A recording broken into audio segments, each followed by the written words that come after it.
To run the engine of the country is sustained. ಅದು ಅವ್ರ ಮುಖ್ಯ ಕರ್ತವ್ಯ. ನೀವು ಸ್ಟ್ರೈಟ್ಸ್ ಆಫ್ ಹಾರ್ಮೋಸ್ ಬ್ಲಾಕ್ ಆಗಿರೋದ್ರಿಂದ ಬರೀ ಇರಾನ್ ಅಲ್ಲ, ಸೌದಿ, ಕಟಾರ್, ಬೆಹರೇನ್ ಮತ್ತೆ ಇತರ ರಾಷ್ಟ್ರಗಳ ಎಕ್ಸ್ಪೋರ್ಟ್ಸ್, ಆಯಿಲ್ ಎಕ್ಸ್ಪೋರ್ಟ್ಸ್ ಫುಲ್ ಬಂದ್ ಆಗಿದೆ. ಸೊ ಈ ಉಳಿದಿರೋದೇನು, ನಾವೆಲ್ಲ US, ವೆನೆಜುವೆಲಾ, ಗಯಾನಾ ಆ ಕಡೆ ಹೋಗ್ಬೇಕಂದ್ರೆ ಅಟ್ಲಾಂಟಿಕ್ ಬೇಸಿನ್ ಕಡೆ ಹೋಗ್ಬೇಕು, ಇಲ್ಲ ಈ ಕಡೆ ರಷ್ಯಾ ಕಡೆ ಹೋಗ್ಬೇಕು. ಸೊ ನಾವು US ವಿರುದ್ಧವಾಗಿ ಏನಾದ್ರು ಸ್ಟೇಟ್ಮೆಂಟ್ ಕೊಟ್ಟು ಅಲ್ಲಿನ ಸಪ್ಲೈಸು ಬ್ಲಾಕ್ ಆಯ್ತು ಅಂದ್ರೆ ನಮ್ಮ ಎಕನಾಮಿ ಸಸ್ಟೈನ್ ಹೇಗ್ ಮಾಡೋದು? ಅಂದ್ರೆ ಸೊ ಇದು ನಾವು ಪಾಲಿಟಿಕ್ಸ್ ಮಾತಾಡ್ತಿಲ್ಲ, ನಾನು I am just thinking from a statesman point of view. Yes yes sir. Okay, so he has to safeguard the other channels. Okay, ಇದಿನ್ನು 3 ತಿಂಗಳು 6 ತಿಂಗಳು ನಡೆಯುತ್ತೆ ಅಂತ ಇಟ್ಕೊಳ್ಳಿ ಈ ಯುದ್ಧ. ನಮ್ಮ ಎಕನಾಮಿಕ್ ಎಂಜಿನ್ ಓಡ್ಲಿಕ್ಕೆ ತೈಲ ಎಲ್ಲಿಂದ ಬರಬೇಕು? ಒಂದು ರಷ್ಯಾ ಕಡೆಯಿಂದ ಬರಬೇಕು, ಇನ್ನ ಒಂದು ಅಟ್ಲಾಂಟಿಕ್ ಬೇಸಿನ್ ಇಂದ ಬರಬೇಕು. ಸೊ ಅವ್ರ ಇಬ್ಬರ ಜೊತೆ ನಾವು ಏನು ಆ ಸಂಬಂಧಗಳನ್ನ ನಾವು ಕೆಡ್ಸ್ಕೊಳ್ಲಿಕ್ಕಾಗಲ್ಲ. ಓಕೆ ಓಕೆ, ಇದು ನನ್ನ ಉತ್ತರ ನಿಮ್ ಪ್ರಶ್ನೆಗೆ. ಇದು ಪೊಲಿಟಿಕಲ್ ಉತ್ತರ ಅಲ್ಲ, it's A strategic answer. Okay sir, ಬರ್ತೀನಿ ಪಿ ವಿ ಹರಿ ಸರ್. ಈಗ ನನಗೊಂದು ಕ್ವಿಕ್ ಆನ್ಸರ್ ಬೇಕು. ಈಗ ಯಾವುದೇ ಒಂದು ದೇಶಗಳ ನಡುವೆ ಒಂದು ಡಿಪ್ಲೊಮೆಸಿಕ್ ಮಾತುಕತೆಗಳು ನಡಿಬೇಕಾದ್ರೆ ಏಕಾಏಕಿ ದಾಳಿ ಮಾಡೋದು ಸರಿ ಅಂತ ಅನ್ಸುತ್ತಾ? ಯಾಕಂದರೆ ಇವತ್ತು ಎಲ್ಲರೂ ಇಡೀ ಜಗತ್ತಿನಲ್ಲಿ ಒಂದು ಕೂಗು ಕೇಳಿ ಬರ್ತಾ ಇರೋದೇನಂತಂದರೆ, ಈ ರೂಲ್ ಬೇಸ್ಡ್ ಆರ್ಡರ್ ಅಂತೇಳಿ ಯುನೈಟೆಡ್ ನೇಷನ್ಸ್ ಏನು ಮಾಡ್ಕೊಂಡಿದ್ದಾವೆ ಅದನ್ನು ಆಧರಿಸಿ ಒಂದು ಮಾತುಕತೆ ನಡೆಸ್ತಾ ಇರೋಂಥ ಹಂತದಲ್ಲಿದ್ದಾಗನೇ ಖಮೇನಿಯನ್ನು ಹೊಡೆದು ಉರುಳಿಸಿದೆ ಇಸ್ರೇಲ್ ಮತ್ತು ಅಮೆರಿಕ ಅನ್ನೋದು. ಸೊ ಇದು ಏನಾಗುತ್ತೆ? ಇದು ಒಂದು ಅಲ್ಲಿನ ಸೇನೆಯೇ ತೆಗೆದುಕೊಂಡಂಥ ನಿರ್ಧಾರನ ಅಥವಾ ಅಲ್ಲಿನ ಸರ್ಕಾರವೇ ತೆಗೆದುಕೊಂಡಂಥ ನಿರ್ಧಾರನ? ಏನಾಗುತ್ತೆ ಇದ್ರ ನಮ್ಮ ದೇಶದ ಮೇಲೆ ರಕ್ಷಣಾತ್ಮಕವಾದಂಥ ಒಂದು ವಿಚಾರಕ್ಕೆ ಬಂದಾಗ ಅದು ಯಾವ ರೀತಿ ಇಂಪ್ಯಾಕ್ಟ್ ಆಗುತ್ತೆ? ಮೊಟ್ಟ ಮೊದಲನೇದಾಗಿ ಈ ನೀವೆಲ್ಲ ಚರ್ಚೆ ಮಾಡ್ತಾ ಇರೋದು ಒಂದು ದಿಕ್ಕೇ ಒಂಥರ ಬೇರೆ ಆಗಿದೆ ಅಂತ ಕಾಣ್ತದೆ. ಯಾಕೆಂತ ಹೇಳಿದರೆ ಈಗ ನಡೀತಾ ಇರೋದು ಇಸ್ರೇಲ್ ಮತ್ತು US ಪವರ್ಫುಲ್ ನೇಷನ್. ಅದು ಅವ್ರದ್ದು ಇರಾನ್ ಅಟ್ಯಾಕ್ ಮಾಡಬೇಕಂದ್ರೆ 8 ತಿಂಗಳಿಂದ ಅವ್ರು ತಯಾರಿ ಮಾಡ್ತಾ ಇದ್ದಾರೆ. ಅವರ 8-10 ಬೇಸ್ಗಳು ಗಲ್ಫ್ ಕಂಟ್ರೀಸಲ್ಲಿ ಪೂರಾ ಏರ್ ಬೇಸಸ್ಗಳನ್ನು ಮಾಡಿಟ್ಟಿದ್ದಾರೆ. ಏರ್ ಬೇಸ್ ಮತ್ತು ಜೋರ್ಡನ್ನಲ್ಲೇ 50,000 ಟ್ರೂಪ್ಸ್ ಇದ್ದಾರೆ. ಸೊ ಇವ್ರದ್ದು ವೆರಿ ವೆಲ್ ಪ್ಲ್ಯಾನ್ಡ್. ಖಮೇನಿನ ಅವರು ಓವರ್ ಥ್ರೋ ಮಾಡಬೇಕು, ರೆಜಿಮ್ ಚೇಂಜ್ ಮಾಡಬೇಕು ಅಂತ ಮುಂಚೆಲೇ ಇತ್ತು. ಇದು ಮೊದಲನೇ ಟೈಮಲ್ಲ. ಇರಾಕ್ ಆಗಲಿ, ಇರಾನ್ ವಾರಲ್ಲಿ ಯಾರು ಸಪೋರ್ಟ್ ಮಾಡಿದ್ರು? ಅಮೇರಿಕನೇ ಸಪೋರ್ಟ್ ಮಾಡಿದ್ದು ಇರಾನಿಗೆ. ಇದೇ ರೀತಿ ಅಫ್ಘಾನಿಸ್ತಾನ ಆಗಲಿ, ಬೇರೆ ಯಾವುದೇ ದೇಶಗಳಲ್ಲಿ ಅಮೇರಿಕ CI ಪ್ಲಾಟ್ಸ್ ಮಾಡ್ತಾ ಇದೆಯಲ್ಲ, ಈವನ್ ಇನ್ ಬಾಂಗ್ಲಾದೇಶಲ್ಲೂ ಸಹ ಎಲ್ಲ ಇವ್ರುಗಳೇ ನಡೀತಾ ಇದೆ. ಈಗ ಸಿಚುವೇಶನ್ ಬಹಳ ಡೇಂಜರಸ್ಸಲ್ಲಿದೆ. ನಮ್ಮಂಥ ದೇಶಗಳು especially we are developing country, not developed country. ಇಲ್ಲ, ನಾವು ಸೂಪರ್ ಪವರ್ಸ್ಗಳಲ್ಲ. ಓಕೆ, ಇಂಥ ಸಮಯದಲ್ಲಿ ಈಗ ನೋಡಿ, ಪಾಕಿಸ್ತಾನ ನೆಲೆ ಕೊಡ್ತು, ಎಲ್ಲ ದೇಶಗಳು ಅವರವ್ರದ್ದು ಕೆಲವು ದೇಶಗಳೆಲ್ಲ ಕೊಟ್ಟರು. ನಾವು ಕೊಡಲೇಬಾರ್ದು. ಅದು ಒಂದು ವೇಳೆ ಕೊಟ್ಟರೆ ಅವರ ದಾಕ್ಷಿಣ್ಯಕ್ಕೆ ನಾವೇ ಬಂದುಬಿಡ್ತೇವೆ. ಆಮೇಲೆ ಅವ್ರು ಹೇಳ್ದಂಗೆ ಕೇಳಬೇಕು. ಈಗ ಪಾಕಿಸ್ತಾನ ಯಾಕೆ ಕೊಟ್ಟಿದೆ ಅಂದರೆ ಅವರು ಎಂಜಿಲ್ ತಿಂತಿದ್ದಾರೆ ಅಮೇರಿಕದ್ದು. ಜಸ್ಟ್ ಅವ್ರು ಏನು ಲೋನ್ ಗೀನ್ ಕೊಡ್ತಾರೆ ಅದೆಲ್ಲ ಇದು ಮಾಡ್ತಾ ಇದ್ದಾರೆ. ಸೊ ನಾವೆಲ್ಲಾದರೂ ಈ ಟ್ರ್ಯಾಪಿಗೆ ಸಿಕ್ಕಿಬಿಟ್ರೆ ಅಲ್ಲಿ ಹೋಗೋ ಬಿಸ್ನೆಸ್ಗಳು ಈ ಕಡೆನೂ ಬರ್ಬೋದು. ನಾನು ಎದುರಿಸ್ತಾ ಇದ್ದೀನಲ್ಲ, ನಾವು ಎದುರುತ್ತಿದ್ದೀವಿ ಅಂತ ಅಲ್ಲ. ಬೈ ಚಾನ್ಸ್ ಆ ರೀತಿ ಏನಾದರೂ ಆದರೆ ನಮ್ಮಲ್ಲಿ ಏನು ರಿಯಾಕ್ಷನ್ ಕೇಪಬಿಲಿಟಿ ಇದೆ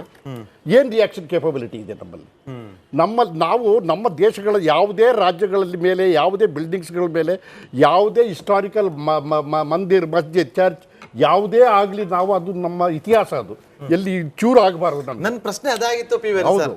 ಈಗ ಯುದ್ಧಕ್ಕೆ ಅನ್ನೋಂತ ಬಂದಾಗ ಒಂದು ಶಿಷ್ಟಾಚಾರ ಅನ್ನೋದು ಇದ್ದೇ ಇರುತ್ತೆ. ಆ ಶಿಷ್ಟಾಚಾರನ ಪಾಲನೆ ಮಾಡಬೇಕಾಗತ್ತೆ. ಆದ್ರೆ ಇವತ್ತು ಯಾರು ಕೂಡ ಆ ಶಿಷ್ಟಾಚಾರ ಪಾಲನೆ ಮಾಡ್ತಾ ಇಲ್ಲ. ನಾನು ಹೇಳ್ತಿದ್ದೀನಿ, ನಾನು ಕಾರ್ಗಿಲ್ ವಾರ ಎಲ್ಲ ವಾರಗಳಲ್ಲಿ ನಾನು ಕೆಲವು ನೋಡಿದ್ದೇನೆ. ಈ ಒಂದ್ಸರಿ ಫೈರ್ ಮಾಡ್ಲಿಕ್ಕೆ ಶುರು ಮಾಡಿದರೆ ಅದ್ರದ್ದು ವಿಂಡ್ ವೆಲಾಸಿಟಿ ಅದ್ರದ್ದು ಎಲಿವೇಶನ್ಸ್ಗಳು ಒಂಚೂರು ಹೆಚ್ಚು ಕಮ್ಮಿ ಆದರೆ ಈ ಕಡೆ ಹೋಗುತ್ತೆ. ಸೊ ಅದಕ್ಕೆ ಈಗ ನೋಡಿ, ಈಗ ನಾವೆಲ್ಲ ಕಟ್ಟೆಚ್ಚರದಲ್ಲಿ ಇದ್ದೀವಿ. ಪಾಕಿಸ್ತಾನದಲ್ಲಿ already they have A problem in Balochistan, Afghanistan border. ಅವರವರು ಹೊಡೆದಾಡ್ತಾ ಇದ್ದಾರೆ. ಆರ್ಮಿ ಅವ್ರನ್ನ ತುಂಬ ಜನ ಸಾಯಿಸ್ತಾ ಇದ್ದಾರೆ, ಪಾಕಿಸ್ತಾನ ಮಿಲಿಟ್ರಿ ಅವ್ರನ್ನ. ಸೊ ಈಗ ಅವರಿಗೆ ಗೊಂದಲ ಜಾಸ್ತಿ ಆಗಿದೆ. ಇಂಥ ಟೈಮಲ್ಲಿ ಅವರು ಈಗ ಅಮೇರಿಕದ ಎಗ್ನೆಸ್ಟ್ ಒಂದು ಮಾತಾಡಿದರೆ ಅವರು ಅಮೇರಿಕದ ಮೇಲೆ ಆಗ್ತಾರೆ. ನಾವು best policy is to keep quiet. ಒಂದು ಎರಡನೇದು ಅಲಿಪ್ತ ನೀತಿ ಅಂತ ಹೇಳಿದರೆ ನಮ್ಮ ನಟರಾಜ್ ಅವರು ಹೇಳಿದಾಗೆ ಅಲಿಪ್ತ ನೀತಿ ಅನ್ನೋದು ಇವತ್ತಿಂದಲ್ಲ, ಇದು ತುಂಬ ವರ್ಷಗಳಿಂದ ಬರ್ತಾ ಇದೆ. ನಾವು ಸ್ವಾತಂತ್ರ್ಯ ಆದ ಮೇಲಿಂದ ನಾವು we cannot afford to make enemies. ನಾವು ಎನಿಮೀಸ್ಗಳನ್ನ ಮಾಡಲಿಕ್ಕೆ ರೆಡಿ ಇಲ್ಲ. ನಾವು ಎಲ್ಲರ ಜೊತೆಯಲ್ಲಿ ಸರಿಯಾಗಿರಬೇಕು. ನಮ್ಮ ಎಲ್ಲಿವರೆಗೆ ನಾವು ಮುಂದೆ ಹೋಗ್ತೀವಿ. ಪ್ರತಿಷ್ಠೆ ಅನ್ನೋದು ಯಾವಾಗ ಬರುತ್ತೆ? America has to win the war. ಅವ್ನು ಮೊನ್ನೆ ಹೇಳ್ತಾ ಇದ್ದ Trump, we are very powerful, we are very dangerous, we will make sure we will prevail it. ಹಾಗೆ ಹೀಗೆ we will not stop the war because we are powerful. ಈ ಉಚ್ಚಾಟದಲ್ಲಿ ಮಧ್ಯದಲ್ಲಿ ನಾವೇನಾದರೂ ಕೈ ಹಾಕಿದರೆ, ನಾವೇನಾದರೂ ಹೆಚ್ಚು ಕಮ್ಮಿ ಮಾಡಿದರೆ, ನಮ್ಮ ವಿಸಾಸ್ಗಳು ಇದೆಯಲ್ಲ ಇಮಿಗ್ರೇಷನಲ್ಲಿ, ಅವನು ಸೋಷಿಯಲ್ ಮೀಡಿಯಾದಲ್ಲಿ ನೋಡ್ತಾ ಇದ್ದಾನೆ, ವಾಟ್ಸಾಪ್ಗಳಲ್ಲಿ ಅದರಲ್ಲಿ ಇದರಲ್ಲಿ ಏನಾದರೂ ಅಮೆರಿಕನ್ ಎಗ್ರೆಸ್ಟ್ ಮಾತಾಡಿದರೆ ಆವಾಗಲೇ ಅವನ ವಿಸಾ ಕ್ಯಾನ್ಸಲ್ ಆಗ್ತಾ ಇದೆ. ನಾನು ಇವತ್ತು ಹೇಳ್ತಾ ಇದ್ದೀನಿ, ನಾನು ಎಲ್ಲರಿಗಿಂತ ನಿಮ್ಮ ವಯಸ್ಸಿಗೆ ಇದು ಎಕ್ಸ್ಪೀರಿಯನ್ಸ್ ಇದೆ ನನಗೆ. ನಾನು ಕರೆಕ್ಟಾಗಿ ಗೊತ್ತಿದೆ ಈ ಅಮೇರಿಕದ ಜೊತೆಯಲ್ಲಿ ಬಹಳ ಡೇಂಜರಸ್ ಜನಗಳು ಇವ್ರ ಜೊತೆಗಳು. ನಾವು ಈ ಕಡೆ ಇರಾನ್ ಕಡೆನೂ ಅಲ್ಲ, ಈ ಕಡೆ ಅಮೇರಿಕದ ಕಡೆ ಅಲ್ಲ. ನಮ್ಮ ಕೆಲಸ ಆಗೋದನ್ನು ನಾವು ನೋಡಬೇಕೇ ಹೊರತು ಬೇರೆಯವರ ಅವ್ರು ಮಾಡಿಕೊಳ್ಳಿ. ಬಟ್ ನಾವು best answer is to be silent, best answer is to be keep quiet. Okay sir, ಇವತ್ತು ಫಾರೂಕ್ ಅವ್ರನ್ನ ಪ್ರಶ್ನೆ ಮಾಡಿ, ಇವತ್ತು ನರೇಂದ್ರ ಮೋದಿ ಅವರೇ ಒಂದು ರೀತಿಯಲ್ಲಿ ಮೌನಕ್ಕೆ ಶರಣಾಗಿದ್ದಾರೆ. ಇರಾನ್ನಲ್ಲೇ ಎಷ್ಟೋ ಜನ ಮುಸ್ಲಿಂ ಮಹಿಳೆಯರು ಕುಣಿದು ಕುಪ್ಪಳಿಸ್ತಾ ಇದ್ದಾರೆ, ಆದರೆ ಇಲ್ಲಿ ಪ್ರತಿಭಟನೆಗಳಾಗ್ತಾ ಇದೆ. ಇರಾನಲ್ಲಿ ಏನು ವಿಡಿಯೋಸ್ ನೋಡ್ತಾ ಇದ್ದಾರೆ ಅದು ಹಳೆ ವಿಡಿಯೋಸು, ಯಾವುದು ಹೊಸದಲ್ಲ. ಮೊದಲನೇದು ಅದನ್ನು ರೀಪಬ್ಲಿಷ್ ಮಾಡ್ತವ್ರೆ, ಹೈಲೈಟ್ ಮಾಡ್ತಾ ಇದ್ದಾರೆ.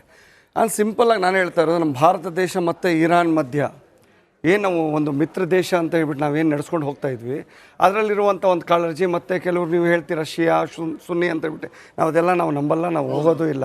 ಯಾಕಂದರೆ ನಾವೆಲ್ಲ ಭಾರತೀಯರು, ಮತ್ತು ನಾವು ಭಾರತದಲ್ಲಿರೋದು ನಮ್ಮ ಸಂಸ್ಕೃತಿ ಪ್ರಕಾರನೇ ನಾವು ಬೆಳೆದಿರೋದು. ನಾವೆಲ್ಲರೂ ಒಂದೇ ಎಲ್ಲದಕ್ಕಿಂತ ದೊಡ್ಡದಂದರೆ ಮನುಷ್ಯತ್ವ ಕುಲನ ನಾವು ನೋಡಬೇಕು. ಎಲ್ಲಾದರೂ ಒಂದು ಕಡೆ ತಪ್ಪು ನಡೆದ್ರೆ ಅದನ್ನು ತಟ್ಟಿ ಕೇಳುವಷ್ಟು ತಾಕತ್ತು ಇಟ್ಕೊಂಡು ನಾವು ಮಾತಾಡಬೇಕು. ಇವಾಗ ಸರ್ ಹೇಳ್ತಾ ಇದ್ರು, ನಾವು ಹೇಗಿರ್ಬೇಕಂದ್ರೆ ಒಂದು ನ್ಯೂಟ್ರಲ್ಲಿರಬೇಕು.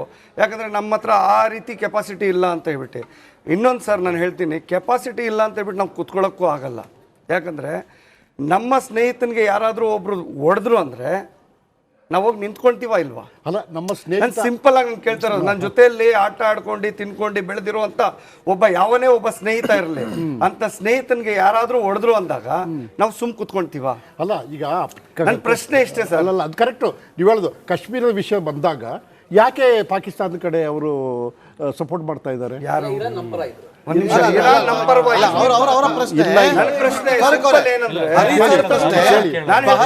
ಅಟ್ಯಾಕ್ ಆದಾಗ ಅಷ್ಟು ಜನ ಮೃತಪಟ್ಟರು.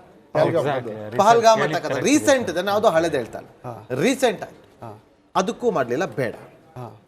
ನಮ್ಮ ಆಪರೇಷನ್ ಸಿಂಧೂರ್ ಹೆಸರಲ್ಲಿ ಪಾಕಿಸ್ತಾನಕ್ಕೆ ನಡುಕವನ್ನ ಹುಟ್ಟಿಸುವಂತ ಕೆಲಸವನ್ನ ನಮ್ಮ ಭಾರತ. ಇವಾಗ ನೀವು ಒಂದ್ ನಿಮಿಷ